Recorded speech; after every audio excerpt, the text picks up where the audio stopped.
오늘은 이사야서 네 번째 시간입니다. 이사야서 6장 1절부터 13절 말씀은 매우 잘 알려져 있는 유명한 구절입니다. 하나님께서 이사야를 선지자로 부르시는 그러한 장면입니다. 오늘 이 말씀을 통하여서 하나님이 이사야를 부르신 것처럼 우리를 부르실 때에 어떻게 부르시며 어떻게 우리가 사역해야 할 것인가를 찾아보기를 원합니다. 오늘날 교회는 세상으로부터 오히려 염려와 걱정을 받는 처지에 있습니다. 사람들은 외치기도 하고 중얼거리기도 합니다. 만약 하나님이 계신다면 오늘날 세상이 왜 이렇게 어렵고 힘이 드는가? 혹은 오늘날 교회가 세상보다 나은 것이 무엇이 있는가? 라고 질문합니다. 교회를 갱신하고 싶고 하나님의 영광을 나타내고 싶으며 복음을 전하고 하나님의 나라를 이루고 싶은 수많은 그리스도인들이 있습니다. 그리스도인들의 숫자는 많아지는데 세상은 더욱 혼란해지고 어려워집니다. 왜 그럴까요? 하나님으로부터 부름받은 소명자는 차고 넘치는데 하나님의 소명은 온전히 이루어지지 않는 현실 속에서 오늘 우리 자신을 한번 돌이켜 보기를 원합니다. 오늘 본문에서 도전하는 하나님의 말씀 앞에서 우선 시작하면서 중국 역사에 나오는 목계에 대한 일화로 설교를 시작하기 원합니다. 중국 주나라 선왕은 닭싸움을 좋아하기로 유명했습니다. 한 번은 왕이 당대 최고의 투계, 즉 싸움닭 조련사인 기성자를 불러서 자신의 싸움닭을 맡기며 최고의 싸움닭으로 훈련해달라고 부탁을 했습니다. 닭을 기성자에게 맡긴 지 열흘이 지났을 때에 왕은 기성자에게 자기의 닭이 닭싸움에 나갈 수 있는지 물었습니다. 그때 기성자가 대답합니다. 지금은 한창 사납고 제 기운만 믿고 있어 기다려야 합니다. 또다시 열흘이 지났습니다. 왕이 물었을 때에 기성자는 대답했습니다. 20일이 지나고 난 후 다른 닭의 소리를 듣거나 그림자만 보아도 바로 달려가니 아직은 더 기다려야 합니다. 다시 열흘이 지나서 30일이 지난 후에 왕이 묻자 기성자는 이렇게 대답합니다. 왕이여, 죄송하지만 아직도 다른 닭을 보면 곧 눈을 흘기고 기운을 뽐내고 있으니 더 기다려야 합니다. 또다시 10일이 지나서 그렇게 40일이 지났을 때에 왕이 그를 불러 물었습니다. 이제는 닭싸움에 내보낼 수 있겠느냐? 그러자 기성자가 왕에게 대답합니다. 이제는 다른 닭이 소리 지르고 위협해도 쉽게 동요하지 않고 평정심이 있어 마치 나무로 만든 닭 목계와 같습니다. 그래서 그 덕이 온전하여 다른 닭이 가까이 오지 못하고 보기만 해도 달아나 버리고 맙니다. 그럼 이제는 닭싸움에 내어보내도 됩니다. 목계, 나무로 만들어진 닭이라는 뜻으로 상대방의 도발에도 동요하지 않으며 평정을 유지하는 상태를 말합니다. 하나님의 부름을 받았다고 하는 그리스도인들은 유난히 열정이 넘치는 경우가 있습니다. 수련회에 가서 혹은 선교지에 가서 찬양 가운데, 말씀 가운데 급하고 강한 바람 같은 성령의 체험을 하거나 성령의 은사를 받거나 하나님이 나를 하나님의 소명자로 불렀다고 생각하는 그 순간 정말 놀라운 감격과 세상이 변해 보이는 체험들을 하는 경우가 있습니다. 그러면 사람들은 하나님을 위해 자기의 모든 삶을 바치고 내가 하나님을 위해서 뭔가를 하고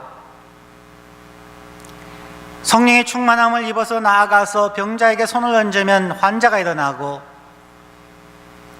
복음을 전하면 사람들이 가슴을 치며 회개하고 복음을 받아들이고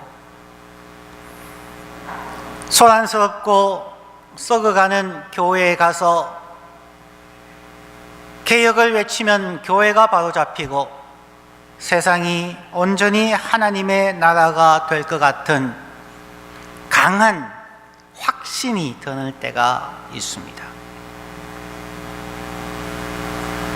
성령 하나님의 감동으로 그 마음이 뜨거워지고 세상을 충분히 바꿀 수 있다는 생각이 들지만 그렇게 체험하신 소명자들이 이 땅에 수억의 인구가 될 수도 있는데 세상은 변하지 않습니다. 왜 그럴까요? 유난히 열정이 많은 그리스도인들은 오히려 같은 교회, 같은 그리스도인들끼리 불협화음을 일으키는 경우가 많습니다. 자기의 열정과 다른 열정을 가졌다면, 자기의 신학과 다른 신학을 가졌다면, 자신의 교회관과 다른 교회관을 가졌다면 우리는 자기가 하나님의 직통 계시에 의해서 이것이 하나님의 뜻이라는 확고한 사명 때문에 타협하지 아니하고 자기의 주장을 밀고 나가다가 교회가 분열되어지고 성도들 사이에 상처를 주는 경우가 많음을 우리는 날마다 체험하고 있습니다.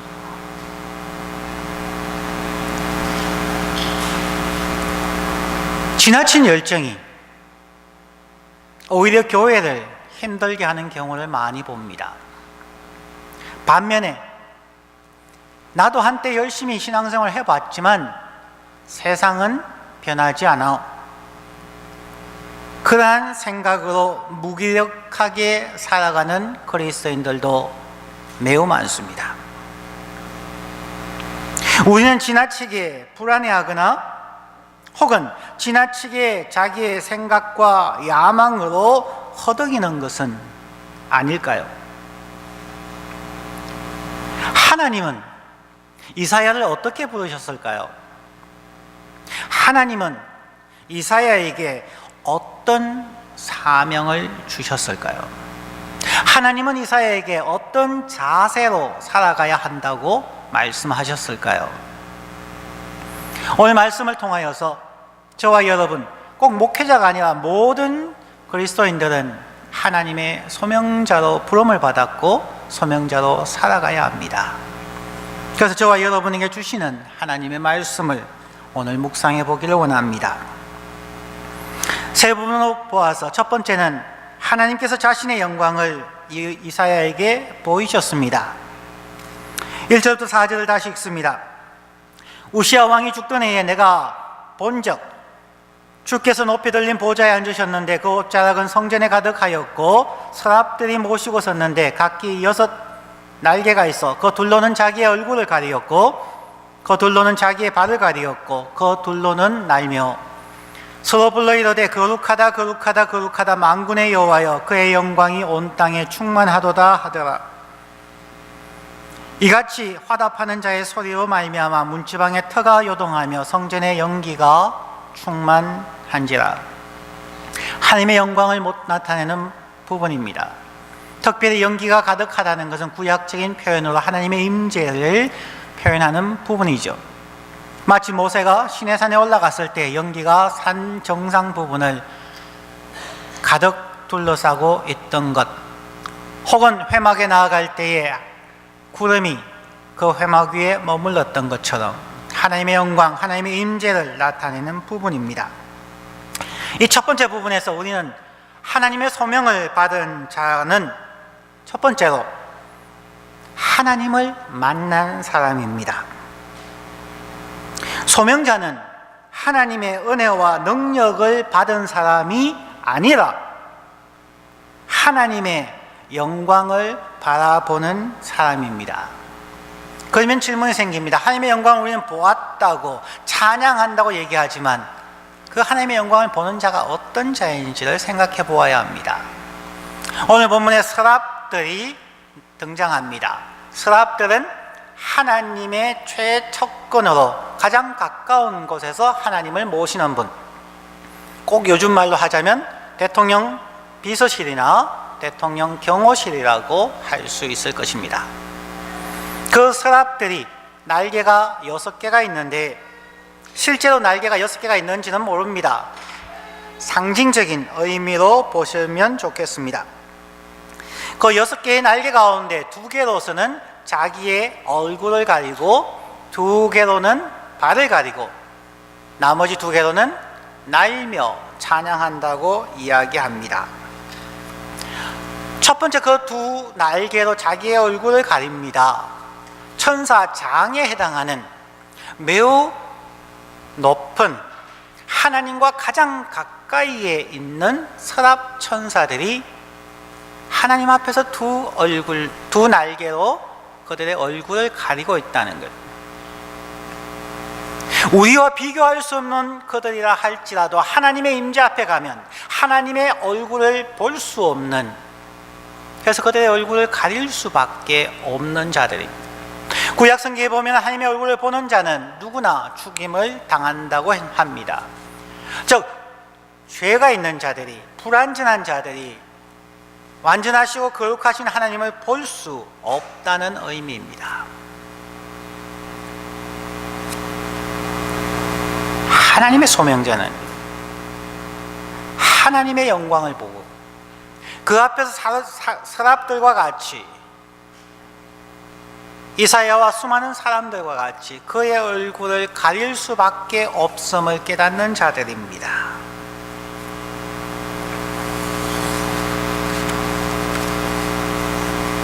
사람들은 하나님의 영광을 본다고, 하나님의 임재를 느낀다고 말합니다. 그러면서도 웃으면서 희희낙낙합니다. 그러면서 자기의 뜨거운 열정으로 하나님, 내가 이만큼 하나님의 교회와 나라를 위하여서 이렇게 살고 있습니다 라고 자기를 얘기하며 자기의 고개를 뻣뻣하게 들고 어깨가 오히려 올라가는 사람들이 참 많습니다. 자신의 교회들이 크다고, 선교사역이 잘 되었다고, 구제 봉사를 많이 하였다고 교회들은 잔치를 벌립니다. 자랑합니다. 그들은 자기를 보고 있을 뿐 하나님의 임재 앞에 서본 경험이 전혀 없는 사람들입니다. 서랍들조차도 그 2 얼굴을 가릴 수밖에 없는 것이 하나님의 임재이고 실존이고 영광입니다. 그분 앞에서 자기의 얼굴을 나타낼 수 없는 것이 성경적인 모습입니다. 그런데 우리는 너무나 자신만만하게 주님의 얼굴을 보았다고 이야기합니다. 너무나 자신만만하게 입신을 해서 하늘나라에 가서 하나님을 보고 왔다고 이야기합니다. 과연 성경적으로 맞는 것일까요?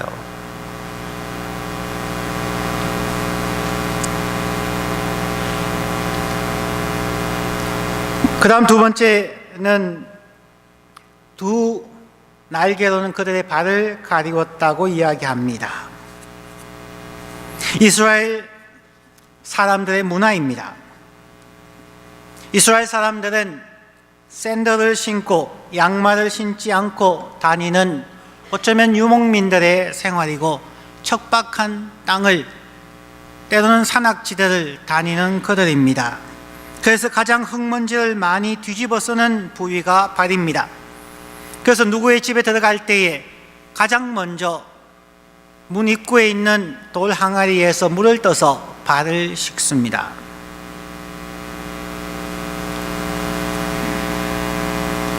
이스라엘의 문화에 기반하여서 그들의 불완전함과 연약함을 표시하는 신체의 부위가 달리기에 서랍들은 두 날개를 사용하여서 그들의 발을 가리웠습니다.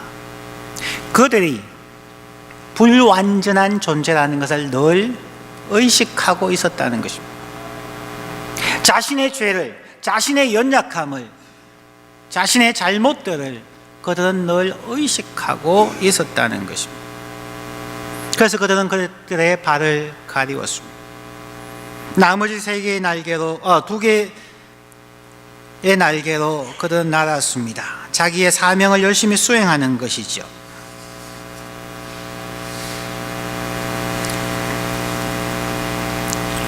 우리가 다른 사람들보다 더 성령에 충만하고 신학 지식이 더 많고 봉사와 능력이 충만하다고 생각하는 것은 어리석은 자들입니다. 하나님의 영광을 보지 못한 어리석은 사람들이 바로 교만한 사람들입니다. 하나님의 소명을 받은 사람들은 첫째로 날마다 순간마다 하나님의 임재 앞에 내가 나아간다는 것을 기억하고 하나님을 바라보면서 자기 얼굴을 가리고 두려움과 경외함으로 살아가는 사람이어야 합니다. 두 번째 부분은 하나님이 회개하는 이사야를 정결케 하시는 부분입니다. 5절부터 7절 말씀에 그때에 내가 말하되 화로다 나여 망하게 되었도다. 나는 입술이 부정한 사람이요 나는 입술이 부정한 백성 중에 거주하면서 만군의 여호와이신 왕을 배웠음이로다 하였더라.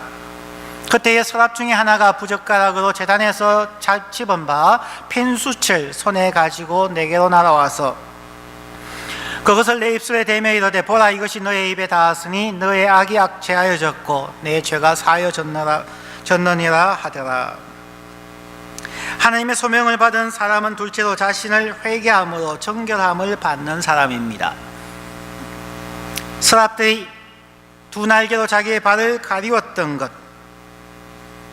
것처럼 하나님의 영광을 바라보는 사람은 그 어떤 사람도 회개하지 않을 수가 없습니다. 누구나 하나님의 영광 혹은 임재 앞에 선 사람은 이사야가 고백한 것처럼 고백하지 않을 수가 없습니다. 화로다 나여 망하게 되었도다. 나는 입술이 부정한 사람이요 나는 입술이 부정한 백성 중에 거주하면서 만군의 여호와이신 왕을 배웠음이로다. 하나님의 소명을 받은 사람은 자기가 어떤 존재인가를 의식하기 때문에 날마다 순간마다 회개하는 사람들입니다. 다른 사람을 볼 여유가 없다고도 할 수 있습니다. 하나님 앞에 서 있는 사람은 자신을 다른 사람과 비교할 자신감이나 여유가 없습니다. 화로다 나여 망하게 되었도다. 하나님 나를 불쌍히 여기시옵소서 나는 죄인입니다 라고 마음으로 소리치는 사람입니다. 통절한 고백이 있을 때에 하나님께서 우리를 정결하게 해 주십니다. 우리가 회개하고 고백할 때에 하나님은 말씀합니다. 너의 악이 제하여졌고 너의 죄가 사하여졌느니라. 우리는 정결하여져야 하나님의 일을 효과적으로 능력 있게 행할 수가 있습니다. 우리가 매일 샤워를 하듯이 우리가 화장실을 다녀오거나 어떤 일을 마치거나 혹은 집에 돌아오면 먼저 손부터 씻는 것처럼 우리는 일상의 일을 마치거나 하루의 수고를 마치고 잠자리에 들기 전에 회개의 시간을 자기를 돌아보고 하나님 앞에 정결케 하는 의식을 하여야만 합니다. 신학성경 디모데후서 2장 20절과 21절 말씀은 우리가 기억해야 할 부분입니다. 큰 집에는 금그릇과 은그릇뿐 아니라 나무그릇과 질그릇도 있어 귀하게 서는 것도 있고 천하게 서는 것도 있나니 그러면 누구든지 이런 것에서 자기를 깨끗하게 하면 귀히 쓰는 그릇이 되어 거룩하고 주인의 쓰심에 합당하며 모든 선한 일에 준비함이 되리라. 우리는 우리의 가치로 금그릇이 더 귀하다고 얘기할지 모릅니다. 그러나 한번 사용한 금그릇, 거기에 밥풀이 묻어 있고 밥과 반찬에 흔적이 남아 있다면 씻지 아니하고 그 그릇을 다시 사용하는 사람은 없습니다. 특별히 손님이 왔을 때에 그러한 그릇, 금그릇이기 때문에, 크리스탈 그릇이기 때문에 사용하는 사람 없습니다. 반드시 설거지하고 씻어서 내어 놓습니다. 우리가 어떤 성령의 은사를 가졌든지, 우리의 성경의 지식이 얼마나 많든지, 우리가 교회 봉사를 얼마나 많이 하였든지, 과거의 성취가 혹은 우리가 받은 은사의 달란트가 얼마이든지 관계없이 하나님께서 사용하시는 그릇은 단 하나의 조건, 깨끗한 그릇입니다.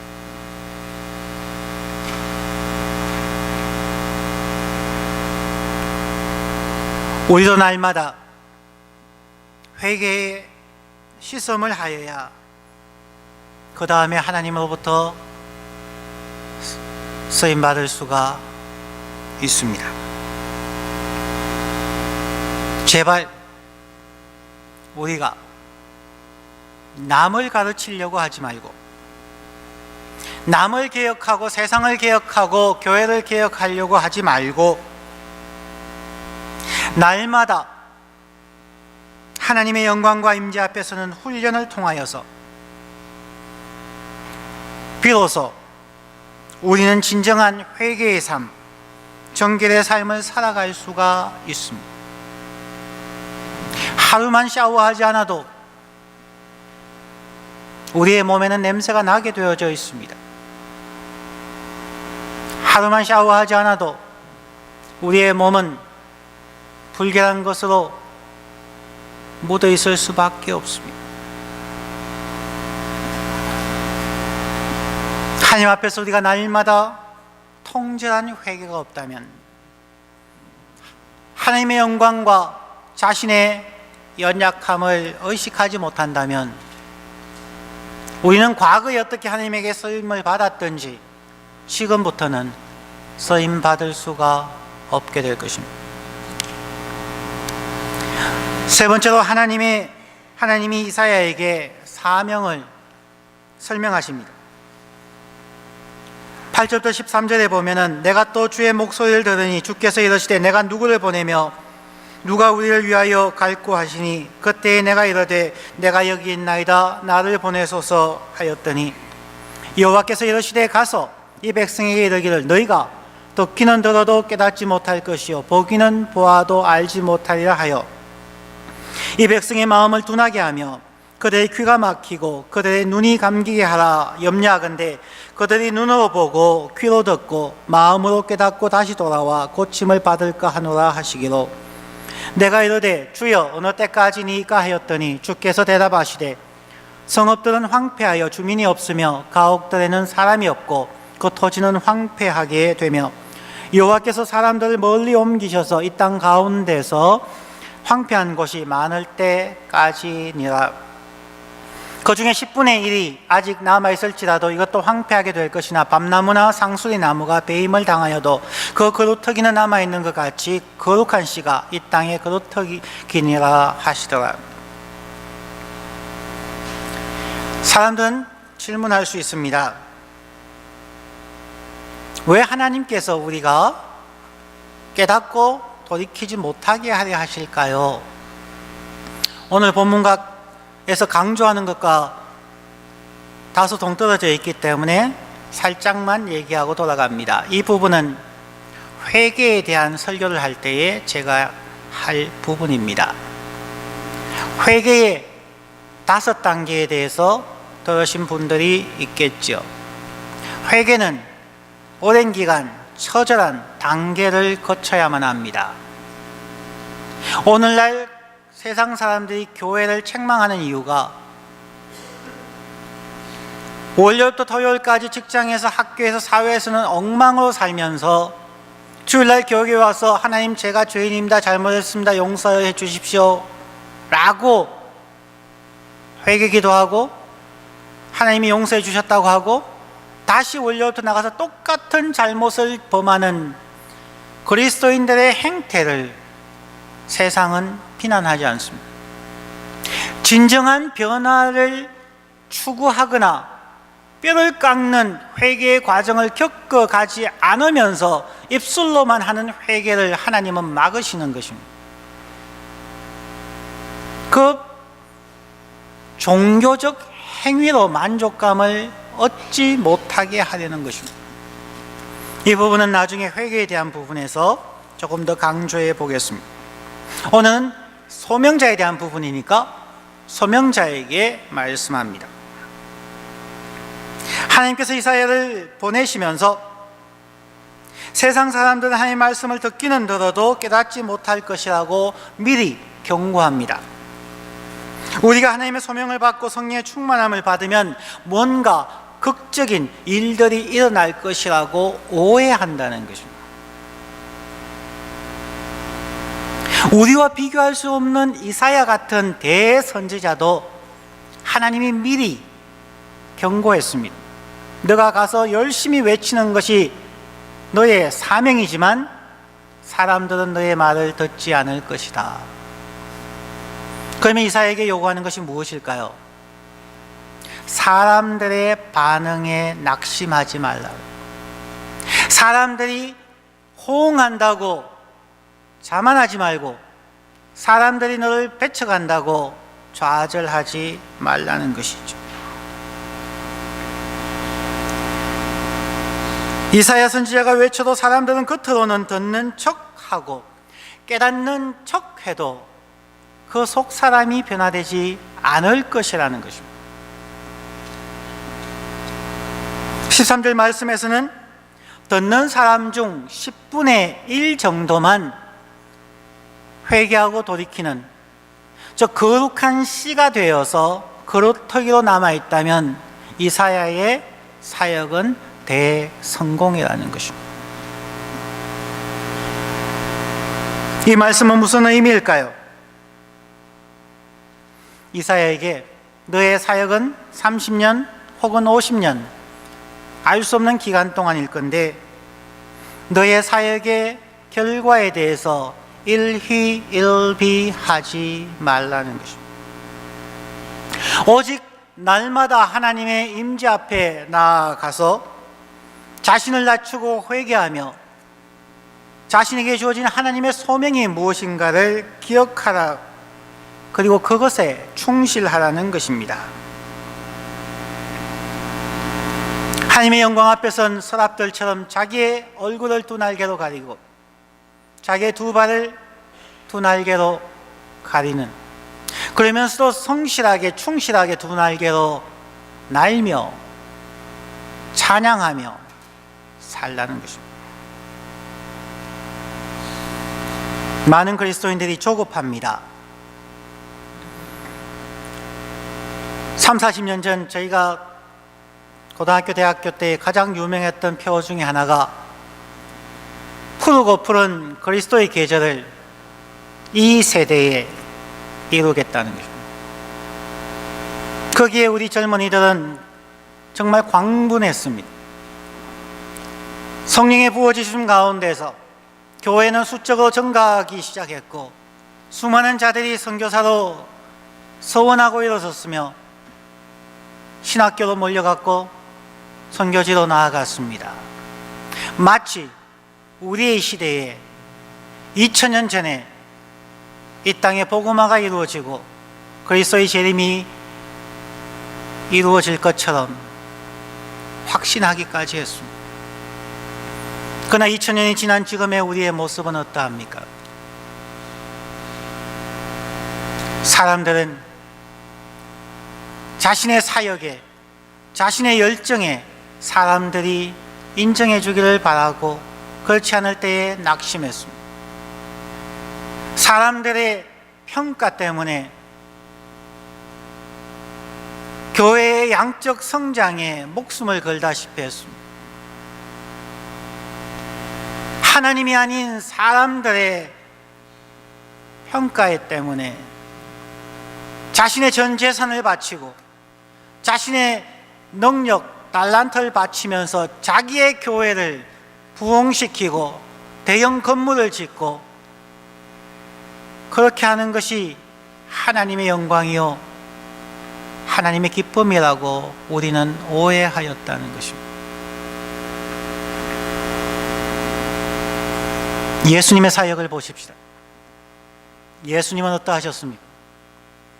그는 30년 동안 일반인으로 살아가면서 준비하셨습니다.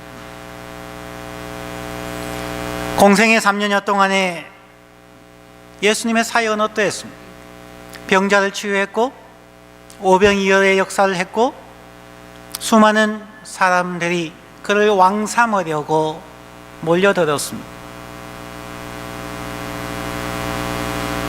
예수님은 심지어 제자들을 먼저 쉬게 보내어주고 무리들을 다 해산시킨 후에 그분은 한적한 곳으로 나아가서 하나님 앞에 섰습니다. 예수 그리스도도 하나님의 영광 앞에 날마다 섰습니다. 사람들의 환호에 기뻐하지 않았습니다. 또한 자신을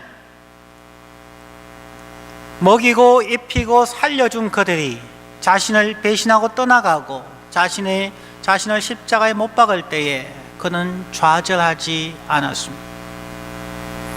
예수님은 그렇게 말씀하셨죠. 내가 사람의 속마음을 알기에 나는 나를 사람에게 의지하지 않는다.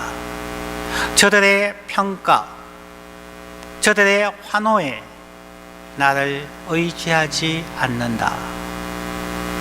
빌립보서는 말합니다. 예수 그리스도를 십자가에 죽기까지 하나님께 복종하신 분. 예수님의 사역이 실패한 것일까요? 예수님이 3년여의 공생의 사역 가운데 그를 끝까지 따랐던 사람은 극소수에 불과합니다. 제자들이 아니라 여인들이고 이름 없는 무명의 남은 자들이었습니다.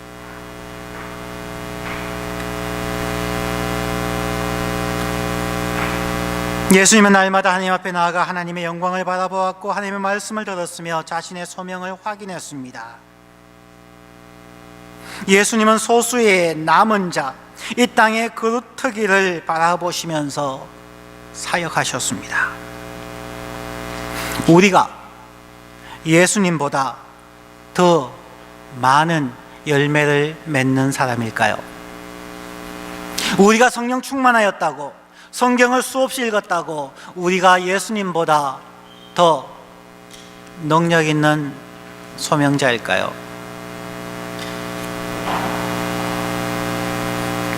오늘 말씀을 정리합니다. 하나님이 이스라엘을 부르는 그 소명의 시간, 우리 자신에게 적용해 보고 싶습니다. 설교 초반에 목계, 나무로 만든 닭처럼 주위에 흔들리지 아니하고 주위에 일어나는 일에 대해서 흥분하고 세상을 뒤바꿀 것처럼 지나친 열정에 자신을 맡기지 아니하고 교회의 부패와 세상의 어려움에 좌절해서 세상이 망할 것처럼 하나님이 없는 것처럼 낙심하지 아니하고 나무로 만든 닭처럼 품위 있게 서 있으면 그 품위에 다른 닭, 싸움 닭이라 할지라도 뒤로 물러선다는 것입니다. 또한 마지막에 살펴본 예수님처럼 오직 하나님 앞에 서서 주변 사람들의 소리에 흔들리지 아니하고 십자가에 죽기까지 복종한 것처럼 우리는 품이 있는 하나님의 소명자로 낙심하지 아니하고 일생을 걸어갈 수 있겠습니까? 참 외로운 길입니다. 30년, 50년의 길, 이름 없이 빛도 없이 어쩌면 아골골짜기를 걸어가는 것이 신앙인의 삶, 소명자의 삶입니다. 아무도 여러분을 칭찬하지 않아도 여러분은 이 길을 가실 준비가 되어져 있습니까?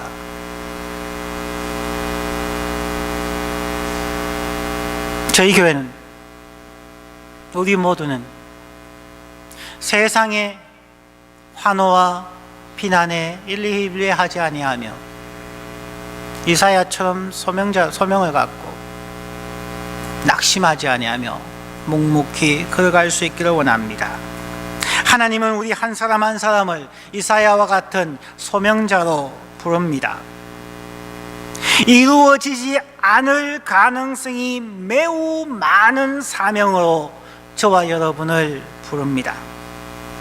그러기에 결과에 연연하지 않고 하나님의 영광을 바라보며 인내하며 거룩한 품위를 지키며 살아가는 하나님의 소명자가 되시기를 주님의 이름으로 축원합니다. 기도합니다.